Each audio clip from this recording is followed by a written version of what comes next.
Fala, Blaugranas! Matheus Norman aqui para mais um vídeo no canal do Blaugrana Brasileiro. E hoje nós vamos comentar uma notícia que nem está repercutindo tanto assim na Espanha, mas que no Brasil tomou conta das redes sociais. Muita gente me mandou direct lá no Instagram perguntando sobre isso. Alguns até comentaram nas postagens que eu fiz ao longo do dia. Eu achei que valia a pena trazer essa discussão aqui para o YouTube para ela ficar muito bem explicada, como nós já fizemos em outras situações polêmicas do tipo.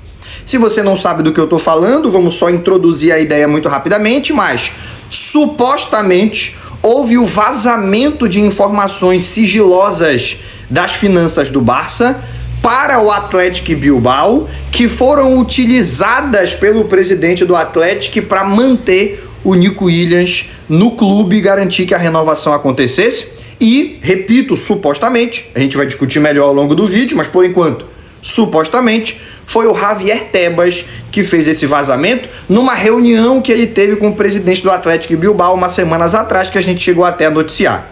A gente vai discutir muito bem de onde essa informação surgiu, quem está repercutindo ela, por que ela está repercutindo muito mais no Brasil do que na Espanha e, claro, vamos tentar ver se ela está valendo a pena receber a nossa atenção, sim ou não.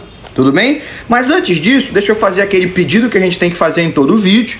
O serviço, né? O conteúdo que a gente produz aqui, ele é um conteúdo que quanto mais gente ele alcança, melhor ele fica, porque nos dá condições de melhorar o nosso cenário, o nosso áudio, o nosso vídeo por aí afora. Então eu te peço, curte o vídeo, se inscreve no canal, hypa esse vídeo, é uma nova opção que tem aqui no YouTube que ajuda muito o alcance dos vídeos. Porque quando você me dá o seu engajamento, eu posso continuar crescendo e levar um conteúdo cada vez melhor para blaugranas espalhados pelo mundo inteiro. Já curtiu? Já se inscreveu? Já me deu o teu engajamento? Então, eu te devolvo entretenimento. E especificamente no vídeo de hoje, informação. Beleza?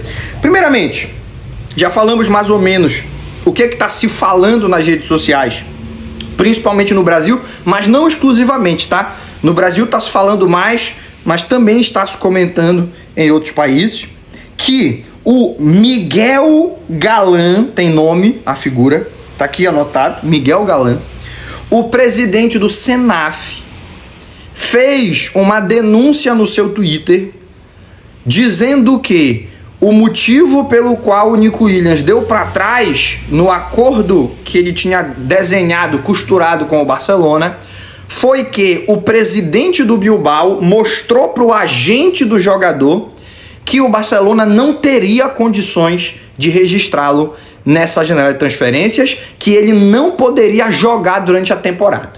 E aí ele teria mudado um pouco o seu discurso, exigido alguns elementos que não tinham sido conversados antes, como, por exemplo, uma cláusula de liberação gratuita se ele não fosse inscrito até determinada data. E ali as negociações elas romperam. Essa é uma narrativa que já existe há algum tempo, né? Foi uma narrativa que, no momento em que as negociações falharam, ela a princípio apareceu. Mas não tinha absolutamente ninguém afirmando, nenhum jornalista de referência, nenhuma figura de autoridade, afirmando que esse vazamento do Javier Tebas havia acontecido. Então, já se tinha a narrativa de que o Nico Williams teve medo de não ser inscrito e por isso voltou atrás no acordo, mas o fato novo, que saiu inclusive 2 dias atrás, eu estou gravando esse vídeo aqui na terça-feira, dia 8 de julho, e o tweet que deu origem a esses boatos, ele foi feito no domingo, 2 dias atrás. Esse fato novo que foi apresentado é que quem teria plantado essa sementinha da dúvida teria sido o Javier Tebas através do vazamento de informações sigilosas, né? E aí, cara, quando a gente não gosta de alguém e sai uma notícia negativa sobre esse indivíduo, a nossa tendência é acreditar, porque confirma o que a gente já achava. E sem dúvida alguma, quando eu peguei essa manchete hoje, eu acordo e já começo a ver as notícias. Quando tinha essa manchete no site do Diário Esporte, a primeira reação que eu tive foi a reação que você teve. Falei, filha da... Javier Tebas, desgraçado, de novo prejudicando o Barça. Aí depois eu lembrei que esse mesmo jornal, eu já várias vezes precisei vir aqui no YouTube, lá no Instagram, desmentir, desde quando a página começou. A página começou em janeiro de 2024, temos 1 ano e meio de existência.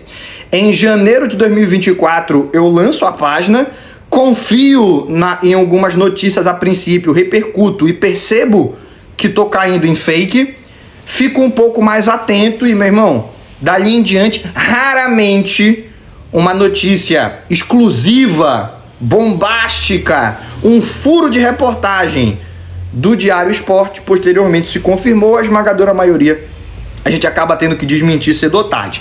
Então, um pouco mais de cuidado, eu fui ler a notícia.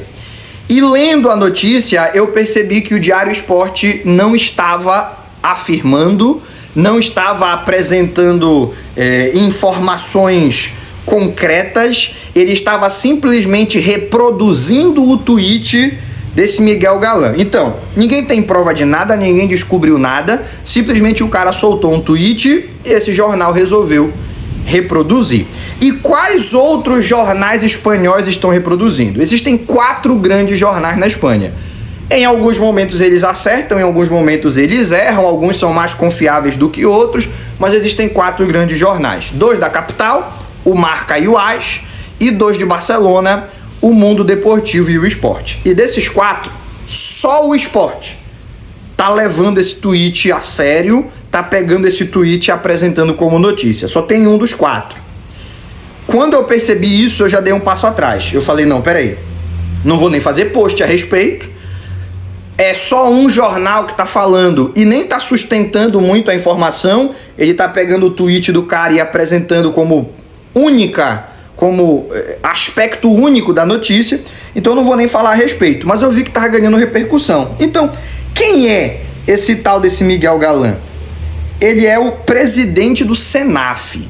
Cara, quando tu escuta que ele é presidente de alguma coisa, tu já sente que o maluco é brabo. Ele é presidente do Senaf, meu Deus, então é uma figura de autoridade. É uma figura de muita importância, é uma figura que manda e desmanda no futebol espanhol. Presidente do Senaf. E o que é o Senaf? Não sei. Diria o interlocutor. Pô, então como é que tu acha que ele é o brabo, se ele é presidente de uma coisa que tu nunca escutou falar? E eu trago pra você a informação. O que é o Senaf? O Senaf é o Colégio de Técnicos. É uma escola que forma treinadores e está ligado à Federação Espanhola. Então, se você quer tirar uma licença para ser treinador na Espanha, você tem que fazer um curso no Senaf e você sai de lá com seu certificado. Menos impressionante do que do que a gente imaginava a princípio, né? O cara, olha, o presidente do Senaf tá falando. Ih, rapaz, o pau vai torar. Aí, mas quem é o Senaf? Quem é o cara? O que ele manda? Não, ele assina os certificados dos técnicos para que eles possam atuar legalmente na Espanha. Então já não é uma autoridade assim que manda e desmanda no futebol espanhol. Mas tudo bem, é uma figura que tem certo... participa das conversas e transita nos corredores políticos de dentro da federação. E aí a gente vai para uma outra etapa, né? Tem que separar a federação de La Liga que organiza a primeira e segunda divisão, e a federação que cuida da arbitragem e da terceira divisão para baixo. Eles não pertencem à mesma instituição, não têm o mesmo presidente, são entidades separadas. Então, o cara que tem algum cargo na federação, não necessariamente ele tem influência ou conhecimento do que se passa em La Liga. É diferente do Brasil. No Brasil, a CBF, ela organiza o campeonato e é a federação, a confederação. Na Espanha é separado. Na Inglaterra também é separado, na Alemanha é separado, na maioria dos países é separado. Então tem uma instituição que organiza o campeonato e tem uma outra instituição para cuidar de arbitragem da seleção e das divisões inferiores, certo? De maneira que, resumindo, esse cara ele não tem contato direto com a alta cúpula de La Liga, ele não é um jornalista, ele é um rival do Javier Tebas. Pô, então esse vídeo é para defender o Javier Tebas? Jamais. Nunca na minha vida eu iria me dispor a fazer um vídeo para defender o Javier Tebas. Não tenho compromisso nenhum com o Javier Tebas, mas eu tenho compromisso contigo e com a verdade. E se não for verdade, mesmo que seja uma notícia gostosa, eu não vou repercutir e se eu tiver oportunidade e sentir segurança eu venho desmentir. Eu fiz isso quando começaram a surgir os boatos que o Nico Williams já estava fechado. Alguns torcedores até ficaram chateados, que eu estava torcendo contra, que eu não gostava do Nico Williams. No final das contas a gente viu, né? Que esse tal desse acordo total entre jogador e clube, 48 horas depois do anúncio de acordo total, não tinha acordo nenhum. Porque acordo total é porque não tem mais nada para conversar entre jogador e clube. Então, se depois o jogador volta atrás, o acordo total não era tão verdadeiro assim, enfim, né? Você que me acompanha há mais tempo deve lembrar. E a gente precisa, então, compromisso com a verdade não é dizer que o Javier Tebas é inocente, mas a gente precisa admitir que ele não teve tanto impacto assim na decisão final do Nico Williams. Essa associação, o Tebas vazou informações e por conta das informações vazadas o Nico Williams não quis mais, isso não tá batendo. Essa conta não tá fechando. O cara que diz que isso aconteceu não explica como ele sabe que isso aconteceu. É um rival político do cara. O tweet dele dá mais um tom de achismo do que de informação. E só um jornal espanhol dos 4 grandes repercutiu. Não tá me transmitindo segurança para acreditar nessa notícia. E o que me deixa mais desconfiado, e daí eu venho aqui para afirmar que é mentira. Porque se não é possível provar que é verdade, provavelmente é mentira. Porque só agora, essa reunião aconteceu já tem uma semana. E aí, se a gente for organizar cronologicamente, as notícias que o Nico Williams pedia garantias de inscrição ao Barcelona, elas são de antes da reunião entre o Tebas e o presidente do Athletic Bilbao. Vem antes. Então a cronologia também não está batendo. A reunião entre o Tebas e o presidente do Bilbao fez com que o Nico Williams pedisse garantias. Essa é a versão que está saindo. Mas não bate porque as notícias de que ele estava pedindo garantias antecedem a reunião entre o Tebas e o presidente do Bilbao. E o que eu acredito que é mais importante aqui. No momento em que essa reunião acontece, todos os meios de comunicação afirmaram que havia sido uma reunião frustrante para o presidente do Bilbao, porque o que o Tebas havia respondido a ele era simplesmente o que todo mundo já sabia.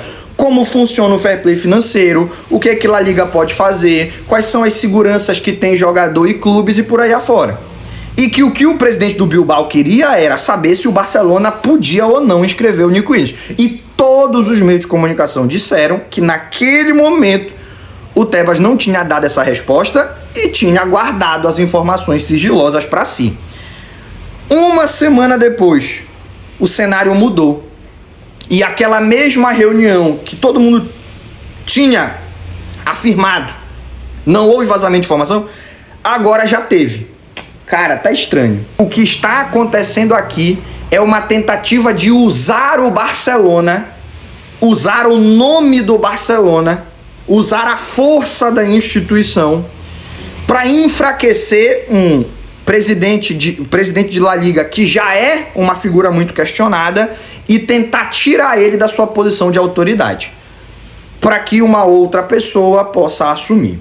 Você é contra o Tebas ser derrubado? Jamais. Gostaria muito que ele sofresse um impeachment, mas não através de notícias falsas. Percebe? E por que eu me dediquei a fazer esse vídeo? E aqui o ponto mais importante. Por quê? Essa notícia, que a princípio culpabiliza o Tebas por uma negociação fracassada, se você tomar bastante cuidado e analisar a fundo, ela está apontando para o Barcelona como um clube que não terá condições de contratar ninguém nessa janela. Porque o Tebas não inventou, segundo essa notícia, ele vazou. Então as informações existem, são verdadeiras. São informações concretas, ao qual o Tebas tem acesso e pega essas informações e mostra. Tá vendo? Olha como o Barcelona não pode contratar o teu jogador. Se você ler com mais profundidade, se você ler a fundo, O que está se dizendo aqui é que o Barcelona não tem condições de contratar um jogador. E não terá ao longo de toda a janela. Que agora, se fizesse a compra de um jogador hoje, não teria como inscrever amanhã, isso aí todo mundo já sabe há muito tempo. Inclusive o Nico Williams, quando se ofereceu ao Barcelona, tem gente esquecendo essa informação de propósito, mas é importante lembrar. Inclusive ele sabia que ele não seria registrado, inscrito na manhã seguinte à sua compra. O Barcelona ainda precisa fazer alguns movimentos para poder abrir o fair play para inscrever uma grande contratação. Então, essa notícia que a princípio parece danosa ao Tebas, eu acredito que ela é muito mais danosa ao Barcelona. Ela é muito mais prejudicial à imagem do Barça. Porque basicamente o que estão dando é a justificativa perfeita. Tá vendo por que o Nico Williams não quis assinar com o Barcelona? Porque o Barcelona não tinha condições de registrar o jogador. E o torcedor do Barça tá reproduzindo e repercutindo esse discurso, que é falso, porque nós já fizemos vídeos aqui mostrando cronologicamente como é impossível esse seu cenário. Que o que aconteceu foi o Nico Williams sentir a pressão do Bilbao, da sua família e da torcida e voltar atrás na decisão de sair do clube. Se fosse só o Barcelona não ter como registrar, tinha ido pro Bayern. Ele voltou atrás na decisão por outros motivos. Já fizemos um vídeo falando sobre isso e a galera tá limpando a barra do jogador quando repercute essa notícia como se ela fosse verdadeira. Então, meus amigos, essa notícia não foi reproduzida por nenhum meio na Espanha, só um jornal, que é justamente o menos confiável dos 4 grandes. Ela não está batendo cronologicamente, porque ela estabelece que a causa do Nico Williams ter pedido garantias foi a reunião do Tebas com o presidente do Bilbao. Mas esse pedido de garantias aconteceu antes, então não está fazendo nenhum sentido. E o mais importante de tudo, quem faz a acusação contra um cara que eu não gosto, que eu gostaria muito que saísse da liderança de La Liga, mas quem faz a acusação contra ele não apresenta provas, não explica como que ele sabe que aquele assunto foi tratado dentro da reunião. Ele bate de frente com tudo que foi noticiado por todos os meios de comunicação à época da reunião e é um velho rival político do Javier Tebas. Para mim, fake. E se nos próximos dias aparecer uma prova, eu não tenho problema nenhum de voltar aqui e me retratar com você que me assiste. Mas, como já fiz várias outras vezes, me coloco, mostro o rosto para te explicar como uma narrativa está sendo criada por determinados meios de comunicação, está ganhando posição de protagonismo, está convencendo o torcedor de que aquilo é verdade, e eu consigo cheirar a mentira, a fake e alguns interesses por trás dessa narrativa. Se você acha que é verdade, sim, esquecendo que você odeia o Tebas, porque odiá-lo ou não faz diferença aqui no momento de analisar se é verdade ou mentira, analisando a notícia em si, a construção dela e como ela tem a intenção de nos convencer que ela é verdadeira. Se você achar que é verdade, tudo bem, você pode manifestar aí, fale que não. Eu tenho certeza que ela é verdade, sim. Mas eu pessoalmente não estou nem um pouco convencido. Acredito que é mais uma das muitas notícias que ganha repercussão, porque não se tem mais do que falar. Um dia de notícias fracas, inventam alguma coisa de fair play sobre o Barcelona, que tanto o torcedor do Real Madrid quanto do Barcelona vai querer escutar. O do Barcelona para saber sobre o seu clube, do Real Madrid para saber do rival. Aí já foi mais da metade da população espanhola. E que, repito, só no Brasil está tendo essa repercussão de ganhar condição de narrativa principal. O único lugar no mundo em que essa ideia da intervenção do Tebas foi o que garantiu que o Nico Williams não fosse contratado, o único lugar no mundo é o Brasil, que está acreditando nisso piamente. E aí cada um reflete na sua casa por quê que é no Brasil e não em outros países que ganhou força essa narrativa. Tudo bem? Dito tudo isso, vou encerrar aqui esse nosso vídeo. Fiquem à vontade para comentar o que vocês acharam da notícia quando tiveram contato com ela a primeira vez e o que vocês acham dela agora, depois desse vídeo, que eu espero ter sido esclarecedor. Mas por hoje a gente encerra. Não esquece de deixar a sua curtida e se inscrever no canal. Aquele abraço e até o próximo vídeo.